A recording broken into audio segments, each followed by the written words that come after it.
complacency is such like a neutral word, but it's so passive. And I think there's more negativity in being passive than there is in like true negativity or true positivity. So I think being on either side of that spectrum is more beneficial for you than just being right in the middle. So complacency has always been something that's really scared me because I've never wanted to just stand still. Like I move all the time because I never want to just stand still or sit still. She is a physical therapist, a runner, and a self-proclaimed vagabond. Meet Victoria Loving, the founder of Vagabond Running and a true inspiration to health entrepreneurs. In this episode of the Health Business Builder Show, we will explore Victoria's unconventional journey from traveling the country in a packed car to building a thriving business that helps runners achieve their goals. We discuss embracing the power of a vagabond mindset in business and in life, overcoming the challenges of entrepreneurship and self-doubt, the importance of community and connection in building a successful brand, and so much more. Here we go. Victoria Loving, welcome to the show. How you doing? Good. How are you? Good. Thanks for doing this. We've known each other for a minute now. Yeah. Finally able to sit down on a podcast show, which this kind of came out of nowhere, huh? Yeah, very much so. Yeah. But I'm glad that it worked out. But where I'd like to start is this idea of vagabonding. Mm-hmm. So I'm familiar with the book in the concept of kind of just like roaming, wandering, living day to day. Mm-hmm. And you named your business after this, Vagabond Running. Mm-hmm. But I also think that there's like a personal aspect to that idea and a professional aspect to that idea. So I think that's where I'd like to start is where does that name come from and why does that resonate with you? So it resonates with me in a few different ways. So first thing, when I first started my career as a physical therapist, I was a travel physical therapist. So I was bebopping around. I was essentially living out of my car. Every few months, I would just ship off to the next location. I had what would fit in my tiny Chevy Cruze, and I always packed it to the very brim, like I needed all of that. So every few months I would just pick up and go, and I spent a lot of my time in like California, Arizona, so camping and hiking and like being in the wilderness became a very big part of my life, and a big joy of mine. And so I've felt a little bit like a vagabond myself, like I'm just going with the breeze and I'm doing what I want to do. Every weekend I'm in a different mountain range or on a different, little mini trip. So I kind of embodied that within myself for a good bit of time. And then as I knew that like I kind of want to just name my business after this one because it's a fun word, like vagabond is a cool word. I started looking into like the true definition of it a little bit more. And typically like when you call somebody a vagabond, it has kind of like a negative connotation to it. But when I was researching into like the origins and like the definition of the word, it's somebody who's on like an endless journey. And I kind of loved that because the premise of my business was making running and endurance sports and health and wellness a lifelong journey. So it should never have an end. So I liked that it kind of resonated with one, how I felt about myself for a pivotal number of years, as well as this really fun word that I think would catch people. And then kind of taking your original thought of this word and spinning it into something positive and what it originally was intended to be.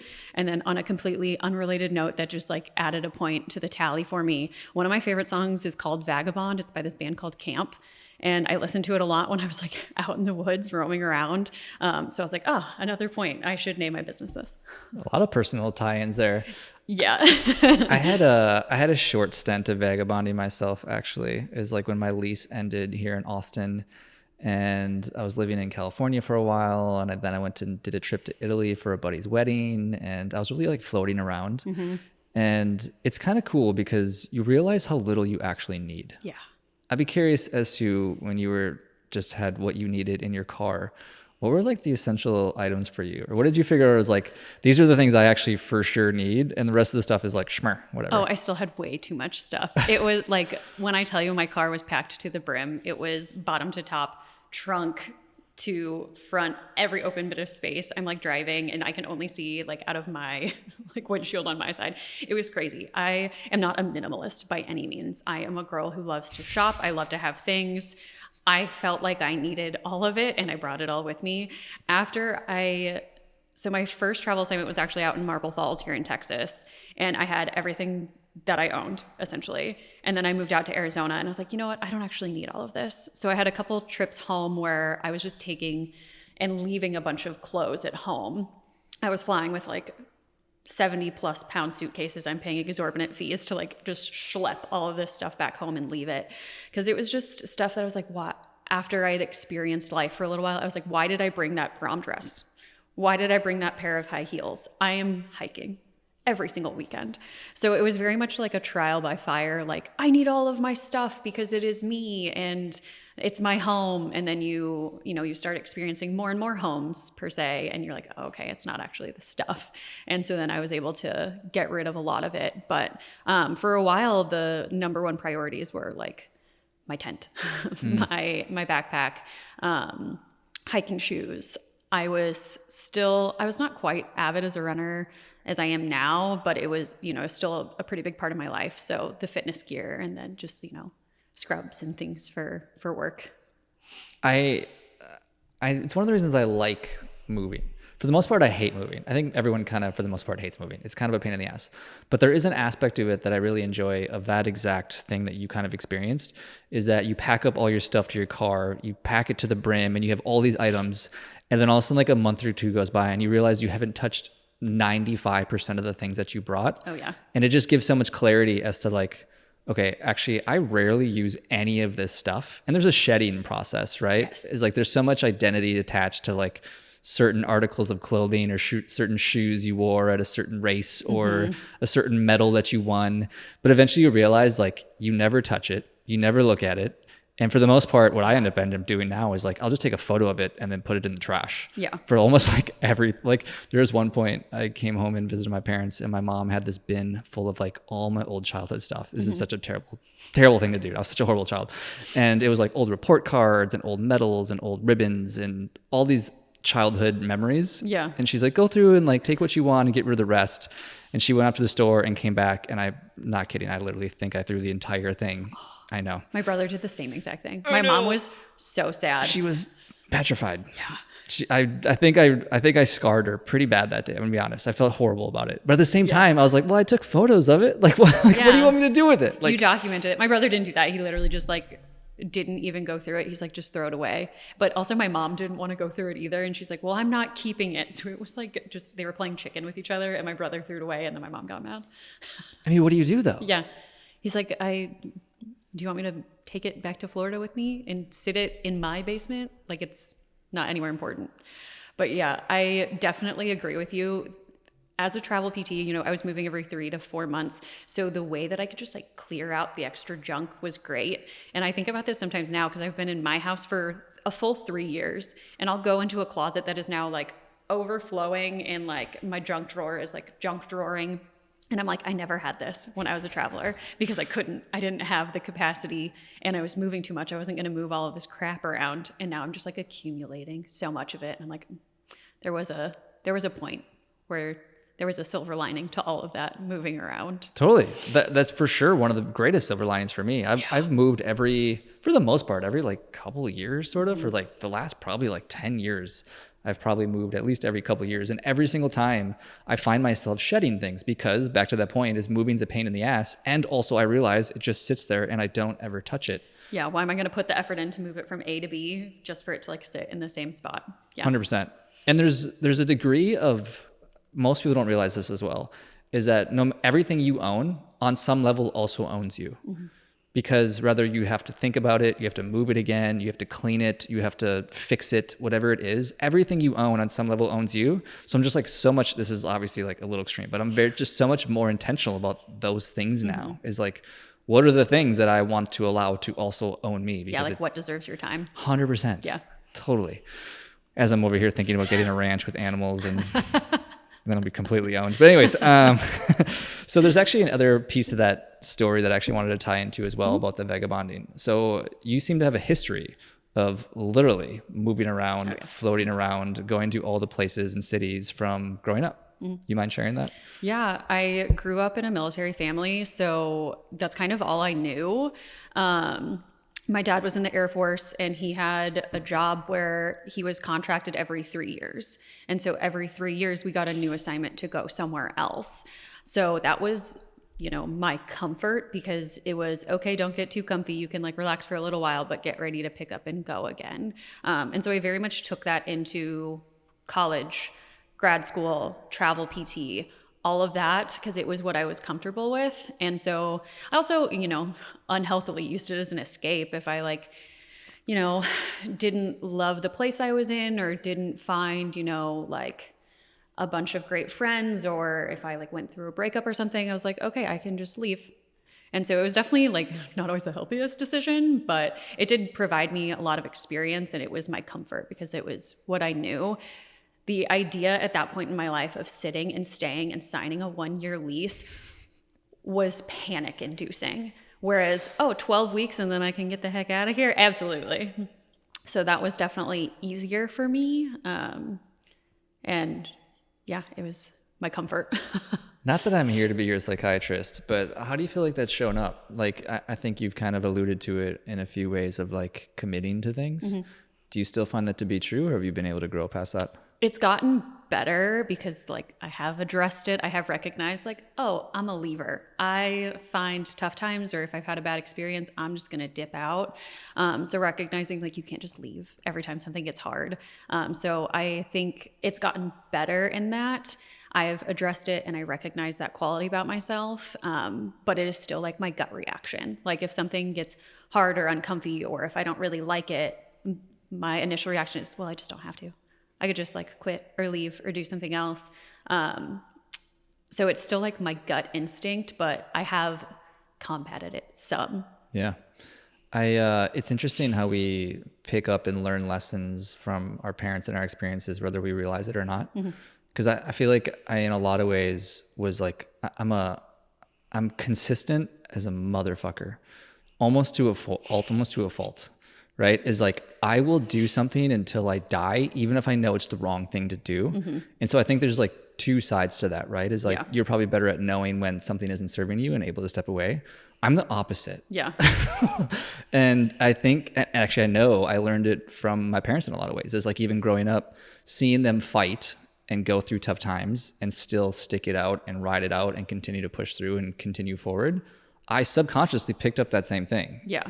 To a fault, because I was in a relationship I shouldn't have been in and ultimately led to a divorce. But yeah, it's interesting how we just pick up those lessons whether we realize it or not. Yeah, I am so much the opposite. My parents also had that same quality, and I was begging. I would see my parents fight, see their dysfunction. I'm please, Mom, just cut ties, go, whatever. And she was no, I made a vow, blah, blah, blah. And they stayed together way too long. And so, I was any sign of hardship or any conflict, I'm well, I'm just going to go. I'm going to go before it gets even worse. And, obviously that leads to instances where I maybe dip out a little too early and I should just chill for a sec. But yeah, I am the exact opposite, but stemming from the same scenario. Yeah. Well, it'd be curious to see how this plays out with your business, which eventually I know. We'll get to. Because, there's going to be many things to shed and many things to learn in that process, no question. So speaking of, can you maybe take us back to the beginning of what gave you that desire to forge your own path? Ultimately, why did you just decide to do it? Because just to give a quick story, just to maybe paint the picture here, is I like to tell the story of the two tigers, mm-hmm. where two tigers were born together and they were separated at birth. And one of the tigers goes to a zoo where he's very well taken care of, and he's gets pet and he gets all the food that he wants and he's very well sheltered. And the other tiger was left out on his own to just fend for himself. And when he wanted to eat, he had to go hunt. And when he wanted to drink, he had to go find water. And when he wanted to mate, he had to compete with other people that also wanted to mate. And 10 years go by, and the tiger that was in the cage of and I'm comparing this to a job, having a regular salary, whether in a corporate position or as a physical therapist, and then getting set free can be terrifying, mm-hmm. and often cause death, right? It's you have no training, no experience, you've never done it before. Yeah. Flip the script of the other tiger who's gets put into a cage. They're bored out of their mind. They're I need to do something. I've always had to hunt. I've always had to get my own water. And so it's I think about that a lot of people who, like myself, also a healthcare professional, who worked in the system and had this comfort and I got a steady paycheck and everything was fine. And now it's all of a sudden it's okay, now I need to learn how to hunt and fight and carve my own path. Trial by fire. For sure. And so I'm curious as to like, what was that moment for you? Like, how did you figure that out and why did you decide to do it? Yeah. For the first few years as a physical therapist, I never thought about it. I thought that like the pinnacle of being a PT was finding a great company, staying long term, blah, blah, blah. But again, that goes against my entire nature. So I was like, I'm going to just keep going until I find, the best thing. But with that mindset, it was never the best thing. It was always, the grass is always greener. So I just kept bouncing around, and I never really thought of the idea of starting my own and like paving my own way. Until I wound up in a new job. I spent a good chunk of the first few years of my career in the neuro field, brain injury, movement disorders, things of that nature. And I found myself in a new movement disorders arena, and I was taking a continuing education course, and it was a dry needling course, which was something I really wanted to do. And my instructor was telling us how, he managed his life. And as a PT, he had kind of, a different way of, making ends meet. He was the instructor for these courses, traveling all over the United States on weekends. And then he had his own like cash-based, like in-home practice. And I was like, what? And, at this point, the emergence of like concierge medicine has become more prevalent. So like I knew what it was, but I didn't know anybody who had done it. And he was like, yeah, I have my people, they text me, I go to their house or what have you, and they pay me privately. And then I travel when I need to take these courses. And when I want a day off, I just don't schedule patients, and that's my life. And I was like, oh, I didn't even know that was like a possibility. So that kind of planted the seed, and it made me excited because it was, healthcare is a rigid field. Your life is often not your own. Holidays are not your own. Weekends are not yours. You're set to a strict schedule. You have to be in office all of the time. You have to be available all of the time. So hearing that, you could kind of take advantage of your own life and make it what you wanted to be while still also helping people, I thought was profound. And so that kind of planted the seed and was like, oh, maybe. But it was also very much something that I was like, no, I could never. Why would I? That's such a risk. That's stupid. It worked for him, but it would never work for me for God knows what reason. So that kind of planted the seed. And I'm very much a person where I need a really big push or a really big motivator to get things like that going. And the job that I found myself in was with just a horrible, horrible boss. And he made me angry enough, and he made me hate him and the system enough that I was like, okay, if he could do it, why not me? So it was calculated, but also impulsive at the same time. Yeah. So long-winded way to say, it took me a while to find the motivation and like plant the seed, but then you make me angry enough and I'll jump off that cliff. I think it's common. I see it a lot, especially with a lot of people in the show, is like more often than not, they have a chip on their shoulder. Mm-hmm. And also more often than not, it comes from people don't leave jobs, people leave bosses. Mm-hmm. Absolutely. And I think there's a lot of truth to that. Because like if you were super happy in your position, back to my story about the tiger, and you were still, getting a steady paycheck and you were happy and they were, combing your hair and everything was great, you probably wouldn't leave. Mm-hmm. But then it's like somebody throws a stick at you in the cage, probably your boss, and you're like, fuck that. I'm not getting that. I'm not letting that happen again. Mm-hmm.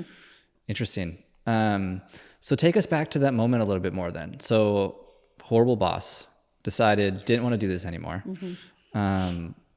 There had to have been some steps in between there, right? From incident to leap. Yeah, it was a lot of daydreaming. And so like that seed was still planted from when I took that continuing education course. And I was like, well, what would it look like if I did it? And so I kind of already had the structures and like the pillars of what I wanted to do created. So I knew that like it would be called Vagabond running. I knew that I wanted to take my passion for running because that's what I think about 75% of the time. And so I knew I wanted it to be running based. I knew I wanted to add coaching components. I knew I wanted to make it preventative rehab, preventative injury prevention, as well as, people always are going to get hurt. So proactive things like that. So I had the construct down. I just didn't have the official, licensing at that point. So the daydreaming had kind of constructed everything throughout, 6 or 8 months. And then kind of like the final piece of it, I got angry enough that I just filed for my business license. And I was like, you know what, it's a few $100s. Like if I lose a few $100s, why not? So I did it in a very like risk-free way. I knew I was going to be treating in people's homes because that I wouldn't need capital. I wouldn't need a building. I wouldn't need as much equipment that I couldn't fit in my car. So I did it in a very low risk way. So it made that jump a lot easier. So smart. Yeah. Yeah. I mean, honestly, like when people are just getting started into business, I can't recommend enough of like finding as low risk option as humanly possible so that it's not so terrifying. Like you have to find a way to reduce the barrier between like, if I fail, I'm going to be out hundreds of thousands of dollars. Not probably a good idea. Yeah. How did you get your first patient? Do you remember? Social media has been, and like the Austin community has been profound. I built a website. Built is a generous term. There is a website. There are pictures on it. It is not great. It does the job though. But if you were to look at it, you'd be like, oh my God, here are all these notes. But I knew that the social media aspect and like the run clubs in this area were going to be where I thrived the most because I am not a tech savvy person. So that was where I put a lot of my energy, and my social medias by no means are huge or elaborate, but they have done well enough that people are kind of like, oh, this person said they do this. And then that person tells other people. So word of mouth has been my biggest benefit. Just people meeting me at run clubs or seeing like a random post that I put on Instagram and they tell their friends, and then those friends come to get me. So that's how I got my very first client. I was working with Jackson Mitchell, just here around Austin, a big fitness guy. And he posted a story about him and I working together. And within 5 minutes, I had a client email me saying, hey, can I set up an appointment? So word of mouth has been how I've gotten, I'd say 70 to 75% of my clients. Yes, the advice I most common give to people, especially when people come to me for marketing advice in general, if they are newer to their business, almost always my advice is like, you probably don't need a lot of the other things in terms of, you mentioned like a website or the branding, or you don't want to run ads. Like I don't really recommend any of that stuff. Like your immediate network will always be your best source of initial patients, customers, clients. Yeah. And everyone has one on some level. You have a contact list on your phone, you have a social media following, you have an email account. If you have those things, you have a network that you can tap into. Yeah. It will always be the best start. But there's obviously like, it can't last forever. Yeah. So tell us more. So obviously it starts with that. It starts with immediate network, starts with probably grassroots, connecting with local runners and run clubs of that nature. How have you expanded upon that? I've expanded a lot into finding others who practice the same way that I do, or people who have similar goals. It's tough going from such like a competitive field, like in a corporate healthcare mindset, to like an inviting and sharing one. So that was tough for me. I felt very much like everybody was competition. I need to keep my goals and my intentions really close to the vest. I have to be the first person to help so-and-so so that they'll always come to me. And I've learned over the last year very much that it's the opposite, that like really everybody here specifically wants to help you, wants to see you thrive. There's so many people in Austin. There are so many runners, so many endurance athletes who all get hurt. Like, it's fine. There's enough to go around. So that's been a big shift. And so as I started learning that and just asking other people with similar endeavors as mine, what did you do? Do you know somebody who does this? I want to do this. How did you do it? How do you think I could do it? Has really, really expanded. And like I was telling you earlier, that's how I found my business space, was by expressing what I want my business to be to other like-minded individuals and what my other goals are. And they helped me get there. So, you know, they helped me find a facility, as well as, you know, they refer patients my way and things like that. So it's not just, you know, oh, somebody saw an Instagram post, or I saw you at a run club. So I definitely turned more as my next step to the people doing very similar things to me. I've always taken you as somebody who's like a go-getter, a hustler, somebody that's kind of really going to tackle the things that they want. Have you always been that way? Or where does that come from? I think so, but I think it comes more from like a panic place of like, I need to do it right now. Otherwise somebody else will beat me to it. Things don't come very naturally for me. So I very much am the person where I feel like I have to work harder than other people to get to the same place just because I don't pick things up quite as quickly, unless it's, like science, like that kind of makes sense to me. But, yeah, these other kind of like life building skills or even like athletics in general, like I have to work so much harder. So I figure I might as well just go really hard from the very start so that I can meet my peers where they are. I have no idea when that started. Where do you feel like business has fallen to that camp then? Because I've heard you talk about this before in terms of athletic endeavors don't come as natural to you, even though you used to be a competitive cheerleader, which I find interesting. But you're very intellectual, like you mentioned science, and like you're able to understand concepts at a pretty high level.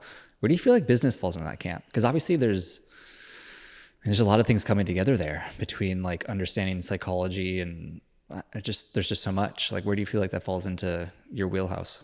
I think it falls very, very low. Okay. Part of the reason that I was like, it was never on my radar for the first few years was because I did not believe that I could do it. And some days now I'm like, I still don't think I can do it. It has not come naturally to me. Business does not make sense. Marketing does not make sense. And I mean, I never took any of those classes. So like, why would it make sense to me? I purely was black and white science, anatomy, chemistry, all of that, more concrete things. So I didn't know any of it. So I just kind of shut it all off and never explored it, never really tried to learn it. So when, it came to my professional life, I just, again, didn't address it for the longest time. So I wonder, where I would have been if I had just like, read a book or, explored a little bit. But with those things that I do feel like are lower on my wheelhouse, I definitely do take more of that like go-getter hustle attitude because, I'm not confident in it and I know that I am unprepared. So I feel like I do put more of the work in those arenas because I know that they need to be better. Yeah. I feel a lot of the same way. And it goes back to my parable I said about like the lion or the tigers, right? How many years did we go to school?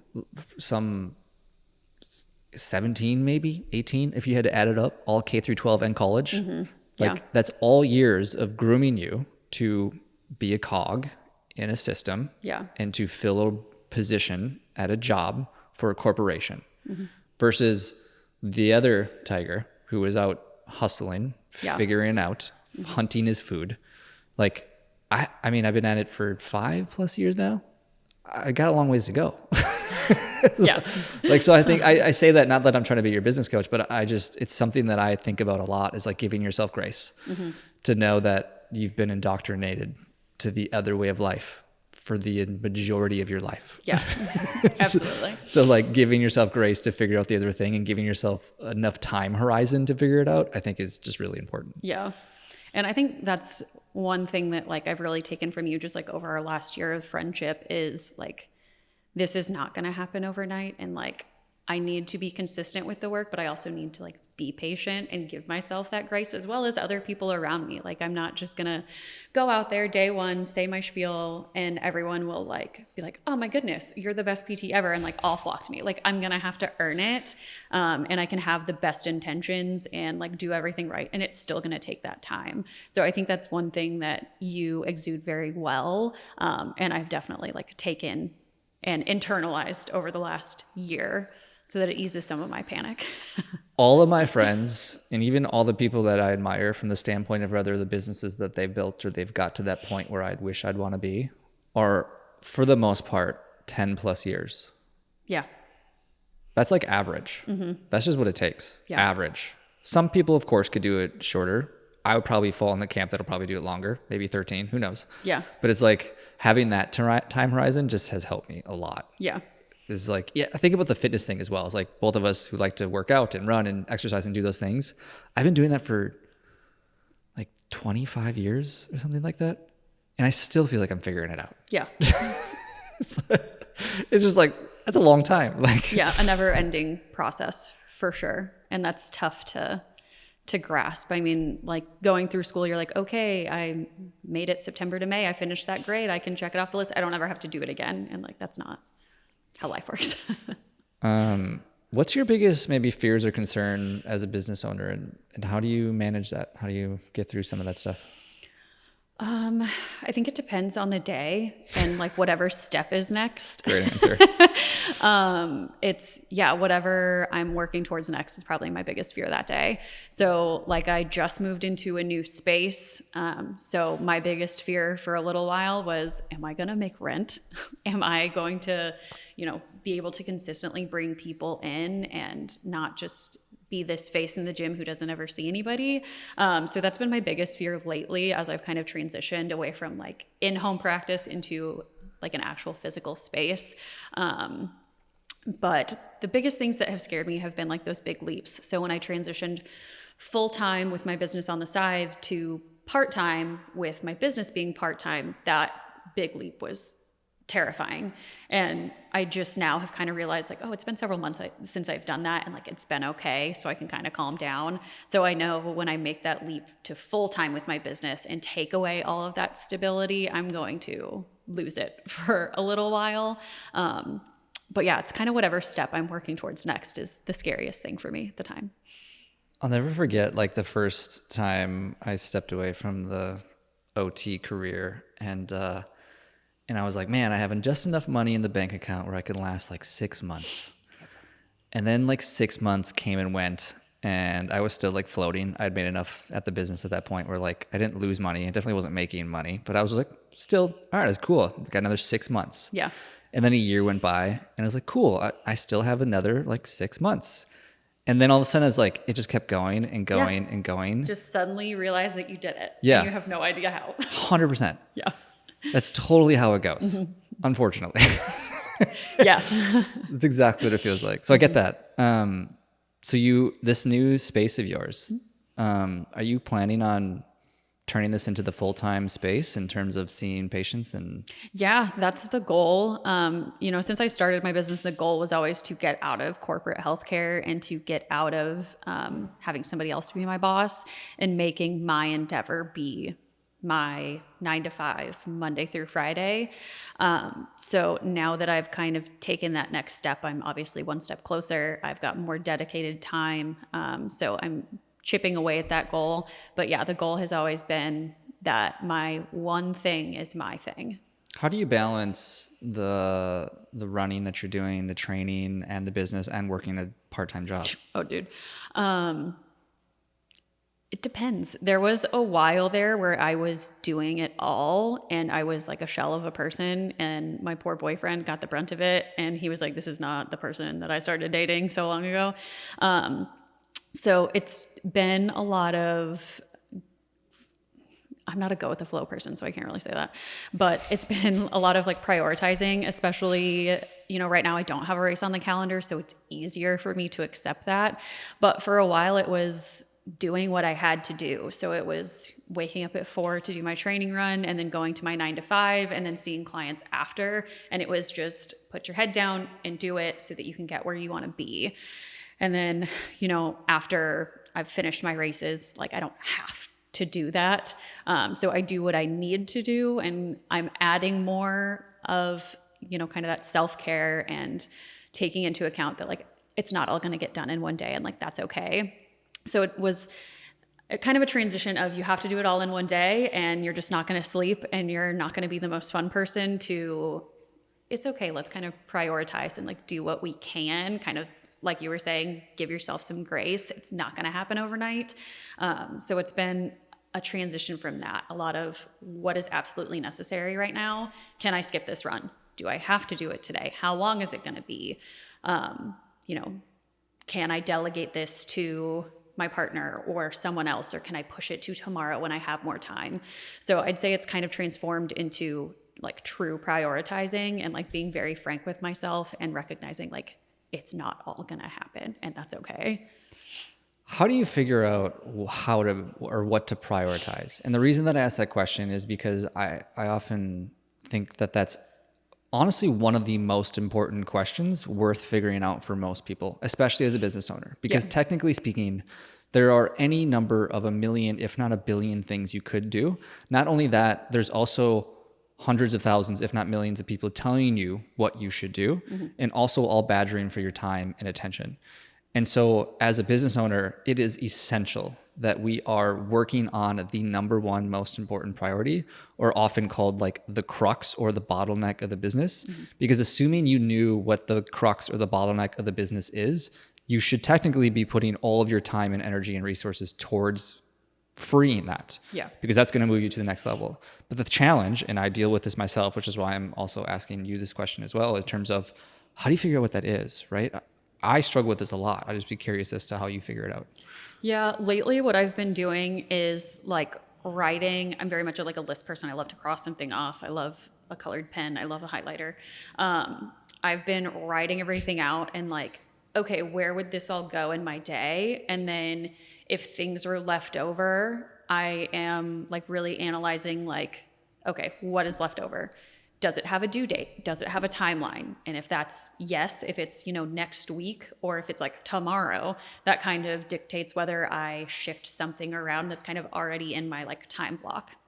And then just going through whatever's left and kind of sorting through that. And lately it's been with some of my like running and exercising. I'm like, okay, I don't have a race on the calendar. If I skip this 3-mile run, it's not going to make or break me. So it's probably better that I spend an hour at home with my dog and my boyfriend and like decompress more so than going out for a run at 8:30 at night so that I can say I got my miles in. So it's just kind of realizing what would the benefit be for that one thing if I fit it all in. Is it absolutely pertinent? Is there a deadline? Or will it make me better or make me worse tomorrow? And really analyzing that, how will I respond and at what cost? Because for a while I wasn't weighing out at what cost. I was just doing it all because all of the things were going to make me a better business owner and a better runner and a better athlete and a better person. And it wasn't. I was so tired and I was so burnt out on everything that I was just like a shell of a person, and nobody wants to work with that person. So kind of asking myself, based on the type of activity, different questions on how to like weigh it out, basically. Do you have any non-negotiables in both personal and professional life? Like, for example, I think one of mine for me is like movement every day in some form, whether that's like going on a walk or stretching or run or lifting or whatever. Luckily, I find enough time to do that on some level, but I'd be curious if you have those in both personal and professional. I'd say my non-negotiables are like the amount of time that I'm like dedicating each day. So recently it has been kind of like you were saying, like my non-negotiable for a while was every day I'm doing my training run. And now it's kind of shifted to I'm going to fill my time from 9 to 5 or whatever time frame I have that day on being not necessarily productive, but what can I get done? How can I keep taking steps forward? Not so much on a specific category, but just that I'm committing to myself for a certain amount of time to either improving myself, the business, all of the above. I've kind of shifted it more that way. So that way I do have my time to like rest and recover. But most of the time I can, fit the movement in and all the business stuff. So I don't have a specific category that's a non-negotiable per se, but it's like a commitment to myself for a specific amount of time each day. Do you have certain levers that you pull that you have found have really moved the needle on those things? You mentioned like using that time productive to like grow the business or whatever the case might be. Like, what are the levers you've pulled, or what are the things or the activities or the strategies you've used to really have the biggest impact on those things? Time blocking has been great. I have had a really hard time, like when I did step away from my full-time job and having some days dedicated purely to my business, and like I had to create that structure myself. I had a really hard time with that at first because I didn't have the structure. So one of the biggest things for me is creating like a concrete kind of like schedule or protocol for myself. Protocol is a bit aggressive, but like timetable of, okay, make your list of the things that you need to do by 9 a.m. You like need to be working on something. So that way I'm not just like sitting there thinking, what should I start with? What should I do? It kind of pushes me just to get started on something. Whereas if I don't have that kind of firm expectation for myself, or that firm time block that's basically like your shift started 10 minutes ago, you know, kind of going back to that like corporate mindset, has helped a lot. I was very much just like kind of floating around, just sitting on my couch. Okay, I guess I'll do laundry while I'll sit on TikTok for 10 more minutes. And then it was 11 minutes, so I have to wait 4 more minutes to make it a nice round number. Like What? You've never You done can that? only start at the 15 or something? You've or never what? done that where No. you're like, okay, in 10 minutes, I'm going to get off my phone. And then you look up and it's like, instead of it being 9 o'clock, it was like 9:02. And you're like, well, I got to wait till the next round Never number. have I No. ever done that. I do that That all sounds the very time. OCD. I do that all the time. So, and kind of I like tap into that for like getting my day started, and like using the time blocking is okay, by 9 a.m. you like just need to have that push to get going instead of sitting there ruminating on what you should do. Because once I get started on something, I like figure out what I actually need to do, and like I can get it done. But time blocking and like creating kind of that like type A structure for myself was like one of the biggest things for sure. Interesting. No, I have never done that. 9 times out of 10, what happens to me is that when I get sucked into whatever the rabbit hole is, the second I catch myself, what happens more often than not is I get pissed off at myself. I'm like, God damn it. I went on, honestly, the most common one is, which it's not surprising because there's billions of dollars of money to make this happen. But more often than not, it was like, I'll have something I need to do, but for whatever reason, that thing I needed to do required me to like look up somebody's account on like social media or something like that. And then I'll click to open the account and something will pop up On your feed, you take yes. a left turn. Yes. Yeah.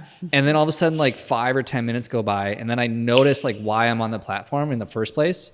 And then I get pissed off that I got distracted, and then I go figure out what I need to do. But I definitely don't wait until the top of the hour or whatever. It's like you give yourself, okay, you've got 10 minutes to like scroll or No, whatever. I get And then if you pissed. like miss it, I'm like, well, I already missed it. I No, might I don't as do well that. wait No. 3 more minutes. I've never done that. Oh, okay. That is madness to me. Where was I going with this? So you're still a one-person show, correct? Mm-hmm. Okay. Yeah. So curious, as a one-person show, wearing all the hats, one might say, from you're the clinician, you're the marketer, you're the salesperson, you're the administrative, you're the finance, you're everything, right? Mm-hmm. Hard, right? Yeah. Totally. Curious. How do you manage it? How do you figure it out? How do you prioritize? And what would you say, I guess, is maybe the most important lesson you've learned from trying to manage all the things that are required to be a business owner? It's definitely been, and I know I've said this a few times, a lot of trial by fire. I jump on in and I'm like, oh, that was wrong. We got to figure that out. So when I started my business, the only job that I knew how to do was be the physical therapist. So kind of learning as, you know, I started seeing clients here and there, and I did the PT part. I kind of had all of these other loose ends that I could see because nobody else was picking them up. So I kind of learned where I needed to fill those gaps based on like the clutter that was left over, for lack of a better word. So learning, okay, I should probably have some sort of filing system for all of this documentation that I've never needed to do anything with. Okay, I need to, because I've never had to do my own billing as a clinician, which is like unheard of in the healthcare world. So I'm like, okay, I got to learn some billing. I guess I'll, go do some research and figure that out so that, my patients can get a super bill and be reimbursed since I'm cash based. It was just taking a look at like the big picture and seeing what holes there were and kind of thinking, okay, if I were at this clinic or in this corporate field, who would be filling that job and who would be doing that role, and kind of figuring out, okay, I also need to be the receptionist, or I also need to be the secretary or the aide, to make sure that everything is getting done. So I'm kind of using the mirror that corporate healthcare has set for me just to make sure that everything's getting done, and then translating it over to myself. Are you familiar with the book E-Myth? It's a classic small business book that I honestly recommend pretty much any small business owner should own. But he goes over the concept of the technician, the manager, and the entrepreneur.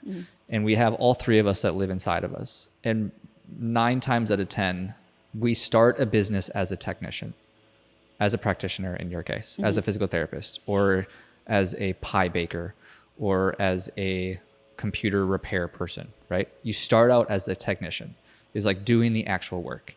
But when you get into business, you realize very quickly that there's so much more than just the technician work, right? There's the organizing, there's the planning, there's the financing, there's the invoicing, there's the marketing, there's the sales, there's all the things, right? And you eventually realize that like you can't be the technician forever, which kind of feels like what you're figuring out at this moment. Oh yeah. And it's not a bad thing, right? Like I think everybody goes through that process, and I'm honestly probably more speaking to myself than anything, is just like learning that there's always layers to the game. Is like most people more often than not start a business because like they're really good as a technician. They're really good at whatever the thing is that they're doing. And they're like, I want more time and freedom and autonomy. And so I'm going to go do it on my own. And then they do it on their own. And they're like, fuck. I have no support whatsoever. I have no resources. I have no team. I have no support. I have nothing. It's all on me. And I don't think it's a bad thing, but I do know that that's why most businesses fail, right? Yeah. Is like most people get into it realizing like they're just a really good technician, and that's fine. There's nothing wrong with that. Like continue to be a great technician, but that's not a business. Yeah. And I mean, if you like step back and think about it before you put yourself in that position, how many business owners do you know that are also the technician? Like how many restaurants do you go into where the owner is cooking in the back? Or bartending or what have you, outside of like a desperate situation, you just don't see that. And yeah, nobody tells you that before you're in it. That's something people assume that you know, and we don't. 100%. Well, there's such a small portion of the world population now. I don't think people also realize this, especially, I don't know the exact numbers in the world, but I know in America, I think it's 9% of Americans own a business. And that's just an LLC. And so like, the amount of businesses that have actually made $1, I think is like 5%. The amount of businesses that are like sustainable on their own is probably less than that. Yeah. So it's like even being a business owner with some sort of profit, you're in like such a minority of people. Which is wild because in Austin, it's like everyone. 99% of people. Yeah. You can't talk to anybody that doesn't have $1 million business is what it feels like. Absolutely. Yeah. Or social media wants to tell you the same thing. You go on social media and everyone's a TikTok millionaire. Yeah. And it's like, no. Yeah. It's actually a fraction of the society. But so where do you see things moving forward with Vagabond running? Like what do you envision? Team, staff, more clinics, everybody vagabonding? Like what do you want? Absolutely. Everybody vagabonding all the time. I don't have like a super clear, 10-year plan for the business. I have a few ideas that I think I would love to see any of them play out. I would love for it to become a community. So, I've got a space where people can come and, go to the gym, have recovery tools, be a part of a fitness family. And then, there's a PT there, they can get help, they can get coaching, all of that. I want it to be like a welcome space and kind of, for lack of a better phrase, home away from home, where, you can go meet your own social family and continue to improve yourself while you're encouraging other people and vice versa. I see it going that route, as well as I also, want to tap more into the coaching space. And, I'd love to create some sort of app or online programming or something like that to make it more profound and have a larger reach, where it's more of like digital PT and digital coaching and things like that, and increase the accessibility for it. Those are kind of the two like big branches that do not go together at all, really. Those are kind of the two areas that I would really love to see Vagabond go. And at this point, I don't know which one I want more. And I know that I can't do both at the same time. So I'm curious to see which one happens first. But those are kind of the two areas. I basically just want to, as a whole, increase accessibility, increase the community, and make it possible for everybody to kind of be that vagabond, be on that endless journey in a fun, pain-free way. So whether that's, through an app where you're training for, your first half marathon or marathon, or you're just trying to get moving, or you're going to the gym and you're going to a class, or you're going to a run club at, some warehouse that I've built somewhere. The overarching theme is I just like want it to be accessible, and I want people to enjoy taking care of themselves for the long term. I'd encourage you and the listener to tap into the community aspect of it. And the reason I say that is actually one of my favorite marketers is somebody who loves marketing, which very few people can say. He talks a lot about how, like, in the modern day world, the two things that people are really seeking and tapping into and desire is status and affiliation. Mm-hmm. And really those come from, more often than not, a community. Specifically, like, cliche word, but niche community, like a very specific type of person, like creating an actual place. I mean, you mentioned it, you alluded to it, like the third space, in terms of like where somebody can go and know it's their people and connect and have the same values and the same ideas, and we do things this way in this community type idea. I just think there's just like such a longing for that. It's unbelievable, because people want status and affiliation. They want to be a part of something. And so if you can create something like that with the same values, I think there's a huge opportunity there. So I have a round of rapid fire questions. First thing that comes to mind. Oh, God. Okay. You ready? Yeah. They're not hard. What's your best business advice? Just do it. Just jump in, figure it out as you go. What's that phrase? Everything is figure outable. There's an entrepreneur that says that. What's your best marketing advice? Be present. No one can know you if you're not there. No one can know you if they don't see your face or know your name. So just go and exist. I actually love that. I've never heard somebody say that, but there's so much truth to literally just showing up. Mm-hmm.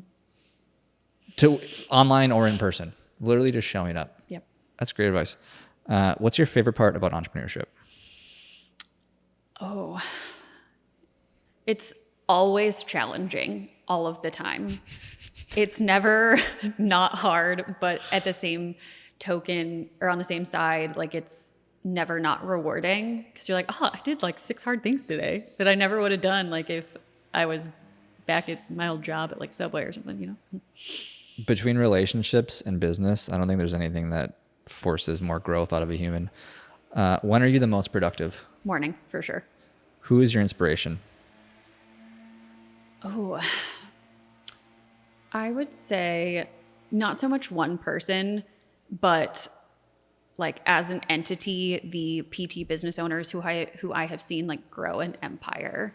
So they have, ditched their full-time, they've ditched the corporate and made their own thing very successful, and made that community and expanded it so that it is known, it is profound, people are welcome there. That's my inspiration. Not so much a person, but anybody who has done that, anybody that can show me that they have found success and they have made it welcoming, I think is extremely inspiring. Damn, great answer. Tell me one secret or something most people don't know about you. Oh, one thing that people don't know about me, I've got a couple. One, I love an old lady hobby. I am like a crocheter, and I love to like sit on my couch with like a little ball of yarn and like make a craft. But another more fun one is when I was in college, I actually worked in sales, and I was the #1 sales rep for a t-shirt company in the nation. I sold over $300,000 worth of like t-shirts and apparel for my college. And I have like this giant trophy as a reward. It was great. What's your tactic? That was where the Be Present came from. So I worked for a company out of Cleveland, Ohio called University Teas.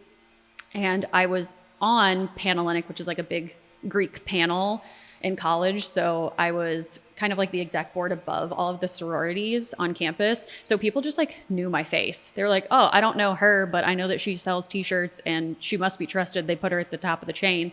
So people would just come to me for all of their t-shirt needs. And so I had like this monopoly on my college campus for all of the philanthropy events, Greek Week, Homecoming, all of it. Everybody would just order their t-shirts through me. If that isn't a reason to create content, I don't know what is. Mm-hmm. Like literally getting your face in front of people. Yeah, people just knew me. No, And I like looked harmless. So they were like, sure, why not? that's true. You do look friendly. That I'm helps. so harmless. Yeah. I guess if you're like intimidating or something, that might not work as well. But yeah, if that's not a reason to market and create content, what would you change about yourself? I don't know. Definitely. Not take things so seriously. I will get like very into the minutia and all the little details, and I will stress myself out and work myself into a frenzy over like the smallest thing. And like, it's okay. Like, don't take it so seriously. It's probably not that important, whatever I'm worrying about, and just to like kind of take a step back and like not let it affect me quite as much. Have you ever seen that photo where it's like points at Earth and it talks about how like we're on a spinning piece of dust through the universe going a million miles an hour, and you're like worried about, the guy that cut you off in the road? Yes. It's so true. Like we are so small. We are so insignificant. So like, just chill. We're it's okay. so nothing. Yeah. I was telling Michaela the other day, so mammalians, generally speaking, so like dinosaurs, etc., their average like life span over the universe is like 1 million years, and humans have been alive for, depending on what you believe, roughly like 200,000 years. Yeah. And so we're relatively young, very infantile in like how long humans have even been on this planet. And it's like, when you put it into that kind of scope, is like, we've only been here about 200,000 years. We got about 1 million, maybe 2 million more to go. Chill out. Yeah. And I think that's a really clear picture too. Like, if you were to ever travel abroad, like, I mean, our nation is like very young. You go to Europe and they're like, this building has been standing since like the 1400s. And you're like, what? Yeah. So that's always been like a nice reality check whenever I like go abroad. I'm like, oh, we are so new. We got to chill. Everything is fine. Most people don't. I think it's like 2 or 3 generations or something like that. Is like think about your grandparents. Yeah. You probably remember your grandparents, but do you know who your great grandparents are? No. Exactly. Like you within a couple generations, most people are probably going to forget about you. Mm-hmm. Yep. Sorry to say it. It's like harsh reality, but also like kind of liberating. Like, do whatever you want. Like, no one's going to care that you didn't empty the dishwasher. No. What's your favorite app or resource right now? Oh, I don't know. I haven't thought about that. Honestly, like, I live on the Google homepage. I love type in, ask a question in the little like Google AI guy. That's my favorite resource right now. My quick go-to, I need a quick answer for this. That has been like my saving grace lately. My hack lately, a little tip for you, and I guess to the listener as well, is I've been using AI a lot to like, and literally any troubleshooting, any problem. Like we've been trying to figure out how to get the Wi-Fi to work for the sauna that we built at the clinic. Mm-hmm. And I'll literally be like, hey, I've tried X, Y, and Z. What else can I try?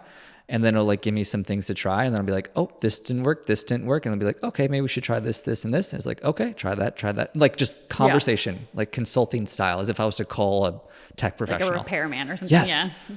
Oh my gosh. But you can do it for anything, from like apps to everything, resources, anything. I definitely use Chat GPT way more than I ever thought I would. Like, I'm not tech savvy. I like, if I come up against a tech problem, I'd like just fully shut down. I'm like, it's broken. So the fact that I like think about Chat GPT and I'm like asking it questions and like trying to figure things out, I'm like, oh, I never expected that for myself.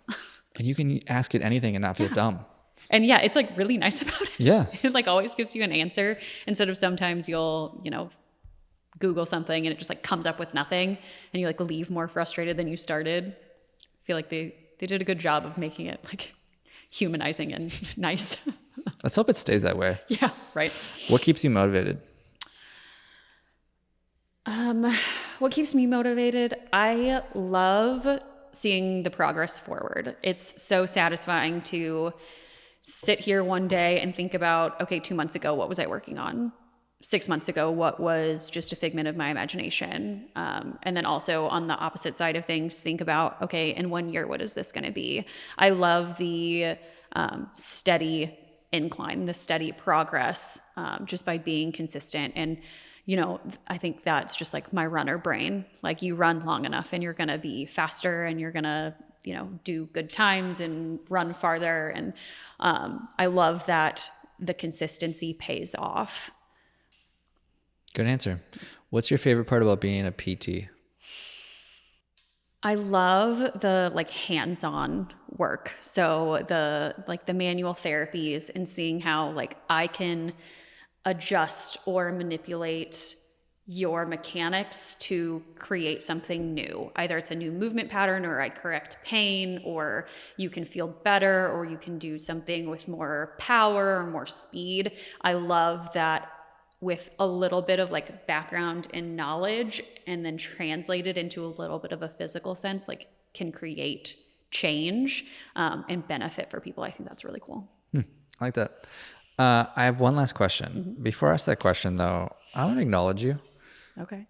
For taking the leap. And I mean that sincerely. And I'm sure a lot of people have said that to you, but kind of to my original story as to kind of like why I started things off with talking about the two tigers, is that especially in the healthcare world, is what I come from as well, is that I think it's very easy to be the tiger in the cage, in the zoo, and to continue to have what's often called the golden handcuffs of getting the steady paycheck and things are comfortable and everything. When somebody asks you like, how are things going? It's like, fine. It's like, I think there's a lot to be said about somebody who's like not okay with fine and being willing to try something new, even though they know they're going to fail and there's going to be pain and confusion and misery, and to do it anyways. And so I just want to acknowledge that. Oh, thank you. Yeah. One thing that like, in every job interview you've ever had, it's like, what's your biggest fault or biggest fear or whatever? And for me, the one thing that I've always like really resonated with is like complacency. Complacency is such like a neutral word, but it's so passive. And I think there's more negativity in being passive than there is in like true negativity or true positivity. So I think being on either side of that spectrum is more beneficial for you than just being right in the middle. So complacency has always been something that's really scared me because I've never wanted to just stand still. Like I move all the time because I never want to just stand still or sit still. So that I think was also a big factor of, if I stay in this world, I'm going to be where I am forever. So kind of taking that fear of just sitting right in the middle and everybody kind of passing me by was also a factor. Yeah, I talk about that a lot. I have more fear of regret than probably anything else. I'm actually really not that afraid of losing everything or getting injured or, well, really anything for that matter, other than just like the regret of never trying. That actually scares me more than most things. Yeah. To be honest.